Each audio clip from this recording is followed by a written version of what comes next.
Aš esu Lina Iknevičiūtė, čia mano sesuo Rugilė ir mes esame Camino Lituano muzikos festivalio organizatorės.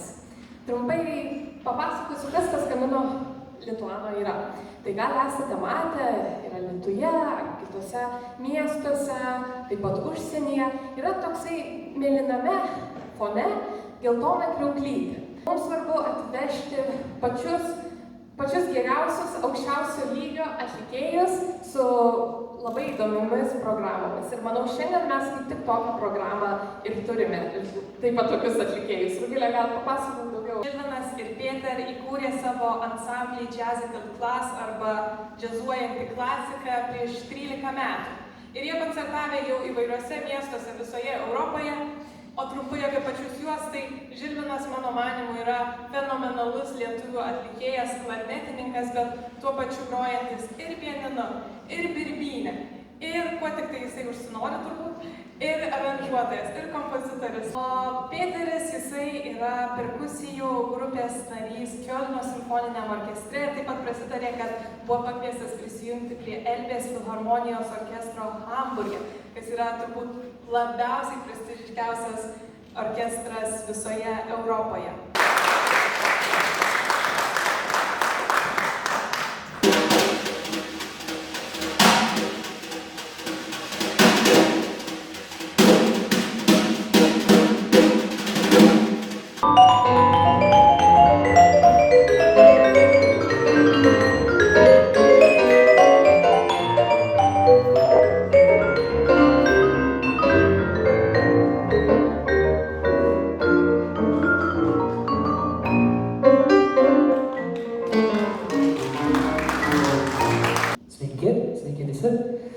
Labai malonu Jūs matyti, mums labai smagu groti Alytuje. Pirmą kartą Alytuje ir ketvirtą kartą Lietuvoje, kaip dovaną. Mes pradėjome savo kūrinį, savo koncertą kūriniu I Got Rhythm. Aš turiu ritmą. Abu susipažinome studijuodami Liubeke, Vokietijoje, ir abu studijavome klasikinę muziką. Bet susitikome improvizacijos koncerte ir taip vienas kitą pamatėme ir norėjome toliau kažką daryti.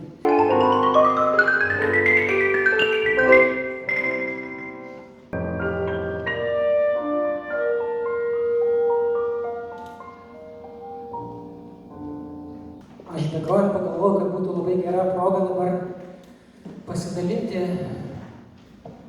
kas vyko prieš šį koncertą. Tai pavyzdžiui, aš 2 valandas prieš koncertą gulėjau ant grindų ir galvojau, kad aš nepajudėsiu, nes turėjau labai baisų galvos skausmą. Tai dar dabar truputėlį apdujęs jaučiuosi, bet Pėteris mane išgelbėjo. Tiesiog reikėjo gero masažo. Tai vienas dalykas. Antras dalykas, pavyzdžiui, šitas pedalas, kurį matote šiame instrumente, pradėjo krikštėti. Tas pradėjo mus trukdyti. Dar reikėjo tepalą surasti. Kitas dalykas dar įvyko. Kas įvyko, tai buvo vienas iš... Mes važiuojame 2 ekipažais. Tai viename esame mes, o kitame ekipaže yra mūsų instrumentai. Tai va, instrumento ekipaže, pavyzdžiui, mašinos... kas buvo? Baterija, akumuliatorius nusėdo žiedė. Dar vienas dalykas, pavyzdžiui, jūs matote, čia yra pianinis, bet mes grojame su šituo instrumentu. Dalykas tas, kad šie instrumentai, šitas ir šitas, yra labai skirtingai suderinti. Šitas instrumentas yra aukštesnis, o šitas instrumentas yra žemesnis. Ir jisai visai netinka dėl to, kad šitas instrumentas gali tik tai vieną derinį palaikyti. Ir tada jie taip skamba, jeigu groja su šituo ir tuo, taip skamba ganėtinai kreivai. Dar reikėjo surasti šį instrumentą per valandą laiko. Tai man tokie dalykai įvyko, mes esame iš tikrųjų labai laimingi, kad viskas tvarkoje. Ir turbūt čia yra gera įžanga į linksmesnę arba šiek tiek labiau improvizuotą koncerto dalį. Tai grosime Astoro Piazzolos Libertango. Astoras Piazzola taip pat buvo tarp 2 pasaulių, galima sakyti. Jisai gimė Argentinoje, tango ir išvažiavo į Paryžių, nes labai norėjo būti tikrų kompozitorium ir susitiko tenais nuostabią, žinomiausią to meto kompozitorę ir pianistę Nadią Boulanger. Jis jai parodė savo rimtus darbus. Jis sako, čia kažkaip viskas labai per rimta. Sako, ką tu groji? Sako, aš tango groju. Sako, tai turi rašyti tango.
istorija apie kaktusą yra, kai žmogus gyvenantis antrame aukšte turėjo kaktusą ir kaimynas einantis pro tą namą, jam iš kažkur nukrito tas kaktusas. Žinau, kaip jisai tenais nukrito ir iš kur jisai atsirado, ir visa istorija yra apie tai, kaip jisai ieško jo ir kaip pas visus kaimynus beldžiasi.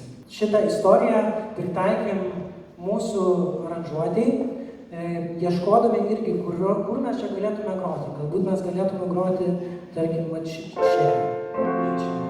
O gal čia kažkur. O gal čia pabandom.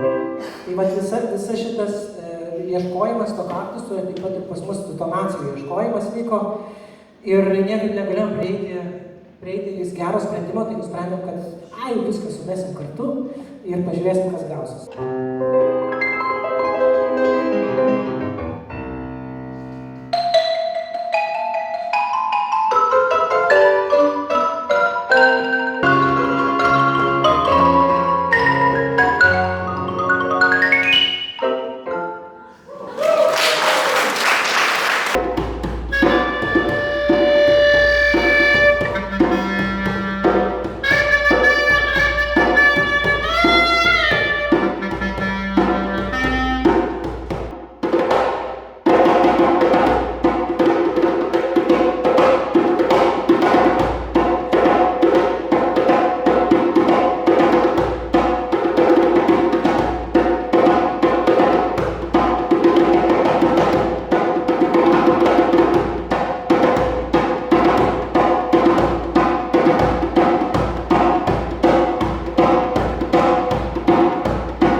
O dabar skambės Peterio kompozicija pavadinimu Laukimo salė. Peteris bevažiuodamas dviračiu kažkada jam gimė ritmas galvoje ir jisai nežinojo, kaip jį užrašyti. Tai bevažiuodamas dviračiu prie kiekvieno šviesoforo jis jį savo pasimušdavo. Šiaip taip kažkaip su kūnu taip, kad nepamirštų. Vis prie kiekvieno šviesoforo dar kažkas gimdavo. Prie kito šviesoforo dar kažkas gimdavo. Ir kitą dieną jisai man sako, žinok, aš turiu kūrinį vieną parašytą. Susitikim. Mes susitikom ir jisai turi kokius 7 lapelius, tokius kaip, galima sakyti, kaip būna servetėlių užrašyti. Panašiai taip, kažkokių servetėlių, kažkokie hieroglifai užrašyti. Aš nieko nesuprantu. Sako, čia žinok, bus kūrinys. Kūrinys. Ir vienu žodžiu, jisai man padėjo kartu parodyti, ką tie hieroglifai visi reiškia. Tai kiekvienas hieroglifas reiškia tam tikrą perkusinį elementą, kūno perkusijos. Ir pavadinimas šio kūrinio yra, turbūt jo istorija ta, kad kur Peteris yra užaugęs ir jo šeima yra, tai tenais yra labai graži traukinių laukimo salė. Ir jisai pagalvojo, kad irgi duodamas duoklę savo gimtiniai, savo miestui, jis skirs šitą kūrinį šiai laukimo salei.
Taip mes susibūrėme, pradėjome kažką truputėlį groti, vieną kitą dalyką ir tikriausiai mokykloje kažkas išgirdo ir apie mus papasakojo. Ir tada aš gavau laišką iš mokyklos, kuriame buvo parašyta, tai už 2 savaičių bus koncertas, gyvas įrašas, radio, norim, kad jūs pagrotumėte.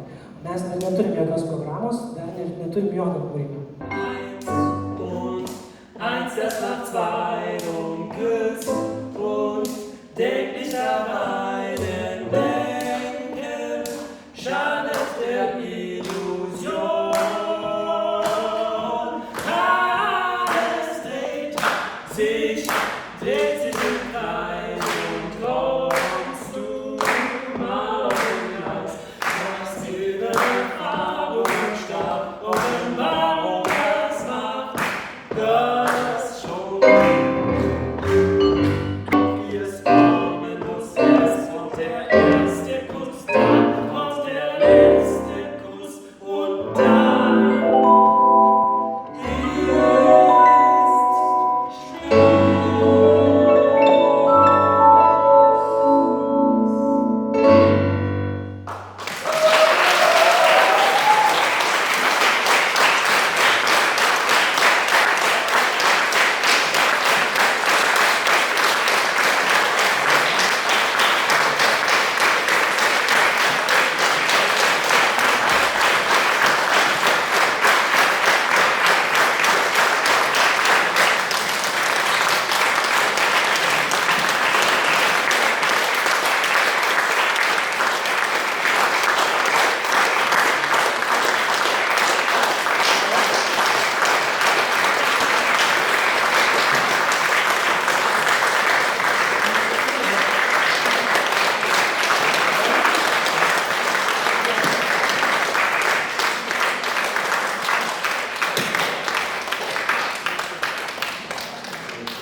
Ačiū labai.